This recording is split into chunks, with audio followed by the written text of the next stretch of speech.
Marcus Hartley had built his entire career on the principle that emotions were liabilities, and compassion was a luxury he couldn't afford. Standing in the doorway of St. Catherine's homeless shelter on a cold December evening, his $1,500 suit and Italian leather shoes seemed to repel the very air around him, creating an invisible barrier between himself and the desperate souls who sought refuge there. He wasn't supposed to be there at all. This visit was nothing more than a mandatory appearance, a checkbox on his firm's annual charity requirement, something he could photograph for social media and forget about before his morning espresso. But what happened in the next 30 minutes would shatter every wall he'd spent 20 years building, all because of a small envelope and the tiny hands that held it. The shelter smelled of industrial detergent and overcooked vegetables, a scent that made Marcus's nose wrinkle with distaste. He walked through the crowded room with his phone held up, snapping quick photos while carefully avoiding eye contact with anyone. The residents recognized his type immediately, the kind of person who showed up once a year to feel good about themselves before returning to their comfortable lives. An elderly man tried to shake his hand, thanking him for coming, but Marcus pretended not to notice, his attention suddenly absorbed by his phone screen. A mother with 2 small children attempted to tell him about the shelter's programs, but he cut her off with a curt nod, already moving toward the exit. He had been there exactly 12 minutes, long enough to fulfill his obligation, but not long enough to actually feel anything. If you believe in the power of kindness and second chances, please hit that like button. Leave a comment below sharing a time someone showed you unexpected compassion. Share this story with someone who needs to hear it. And subscribe to our channel so you never miss these life-changing stories. Marcus was almost at the door, his hand already reaching for the handle that would deliver him back to his world of marble lobbies and climate-controlled comfort, when he felt a gentle tug on his coat sleeve. He looked down, irritation flashing across his face, ready to brush off whatever request was coming his way. What he saw instead was a little girl, no more than 7 years old, with tangled brown hair and eyes that seemed far too old for her small face. She wore a faded purple sweater with a hole in the elbow, and shoes that were 2 sizes too big, probably donations that didn't quite fit. But it wasn't her appearance that stopped Marcus in his tracks. It was the way she looked at him, not with the desperation he'd seen in other faces that evening, but with something that looked almost like recognition, as if she knew something about him that he'd forgotten himself. The girl didn't say anything at first. She simply held out a wrinkled envelope, slightly torn at one corner, with his name written across the front in shaky handwriting. Marcus stared at it, confusion replacing irritation. He didn't know anyone here. He'd never been to this shelter before. There was no reason his name should be on anything in this place. He took the envelope with reluctance, the paper feeling rough against his manicured fingers, and was about to ask the girl where she'd gotten it when she finally spoke. Her voice was barely above a whisper, but in the noisy shelter, her words somehow reached him with perfect clarity. She said that her grandmother had given it to her before she died 3 months ago, with specific instructions to hand it to Marcus Hartley if he ever came to the shelter. The grandmother had been certain he would come eventually, though the little girl didn't understand why. Marcus's hands began to tremble as he opened the envelope, his lawyer's composure cracking for the first time in years. Inside was a single photograph, faded and creased from being folded and unfolded countless times. It showed 2 boys, maybe 8 or 9 years old, standing in front of a chain-link fence with their arms around each other's shoulders. They were both painfully thin, wearing clothes that hung off their small frames, but they were smiling with the unself-conscious joy that only children possess. Marcus recognized himself immediately. The boy on the left with the missing front tooth and the oversized, donated shirt.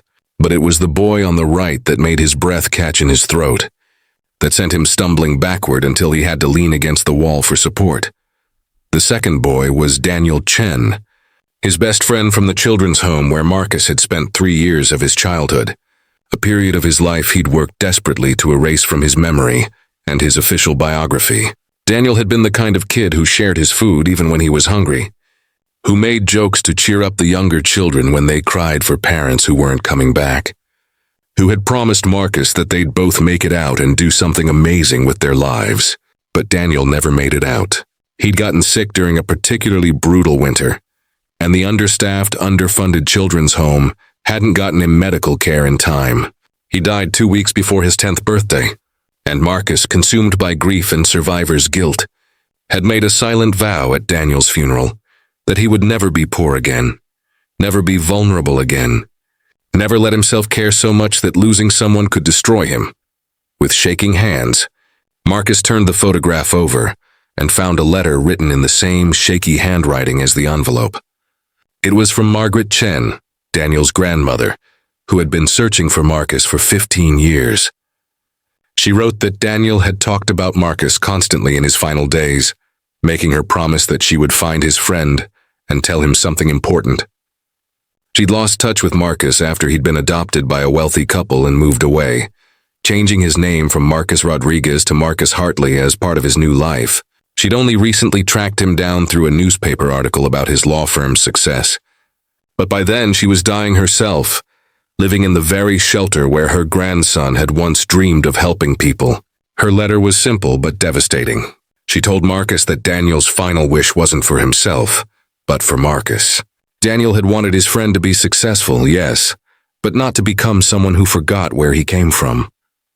Daniel had made his grandmother promise that if she ever found Marcus, she would remind him that their time in that children's home, as painful as it was, had taught them the most important lesson of all, that every person deserves to be seen, to be valued, to be treated with dignity regardless of their circumstances. The letter continued, explaining that Margaret had been living at the shelter for 2 years, working in the kitchen even as her health declined, because she wanted to honor Daniel's memory by helping others. She'd kept the photograph with her always, hoping Marcus would somehow find his way there. When she knew she was dying, she'd given the envelope to her granddaughter, Emily, who'd been living with her at the shelter, and made the girl promise to watch for Marcus. Margaret had somehow known, with the certainty that only comes from understanding human nature, that a man who'd run so far from his past would eventually be forced to face it, even if just for a photograph and a tax deduction. Marcus slid down the wall until he was sitting on the floor, the expensive fabric of his suit absorbing dust and grime he would have been horrified by just minutes earlier. Emily sat down next to him, not touching him, just being present in the way children sometimes understand is needed. The shelter continued its evening routine around them, people eating dinner, volunteers distributing blankets, children doing homework at crowded tables. But Marcus saw all of it differently now. The elderly man who'd tried to shake his hand was someone's father, someone's friend, someone with a lifetime of stories and wisdom. The mother with 2 children was fighting every day to provide stability for her kids, just as Marcus's own mother had fought before circumstance and addiction had torn them apart. The volunteers weren't there for photo opportunities or tax deductions. They were there because they understood something Marcus had forgotten, that we are all 1 or 2 disasters away from needing help ourselves, and that a society is measured not by how it treats its most successful members, but by how it treats its most vulnerable. The tears came without warning, years of suppressed emotion breaking through the carefully constructed dam Marcus had built around his heart. He cried for Daniel, for the friendship he'd buried along with his past, for all the people he'd ignored and dismissed in his relentless climb to success. He cried for the boy he'd been, frightened and alone, and for the man he'd become, wealthy but hollow. Emily waited patiently beside him, and when his tears finally slowed, she reached out and took his hand with her small one.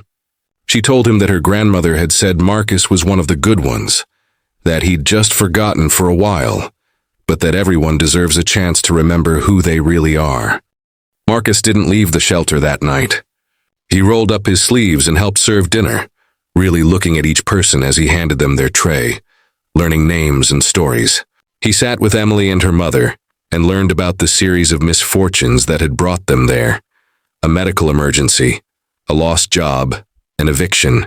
He listened to the shelter director explain their chronic underfunding, their waiting list of families who had nowhere else to go, their dreams of expanding services if only they had the resources.